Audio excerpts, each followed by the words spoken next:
Have you ever been driving along on a late fall, early winter day, blue skies all around, when suddenly visibility is near zero as intense snow surrounds you?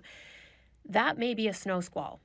Rather than a physical storm system rolling through, this snow is caused by cold air racing over the relatively warm and unfrozen bodies of water. Now, the temperature difference between the surface of the water and the air around it has to be greater than 13 degrees. And I just love that there's a rule of thumb for this.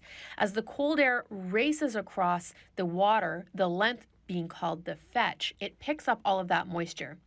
Once it hits the friction of land on the other side, the lee side, all of that moisture condenses and the clouds dump it in the form of intense snow squall bands. That air also gets pushed upward, huge convective turns, which create the friction and ultimately electricity for thunder and lightning. Yes, thunder snow. Usually, we get these cold winds coming from the north in the Great Lakes, and they are quite common in the fall and early winter before the lakes freeze up. Every once in a while, those winds come from the southwest, which means they have much longer to travel across Lake Ontario and Lake Erie. And Buffalo, the infamous location for over 100 centimeter snow dumps, is at the end of that longest stretch. This year, lake waters are running warmer than usual. That's a trend we'll continue to see with climate change. In fact, many of our lakes that in the past have frozen across Canada will no longer freeze in the next few decades.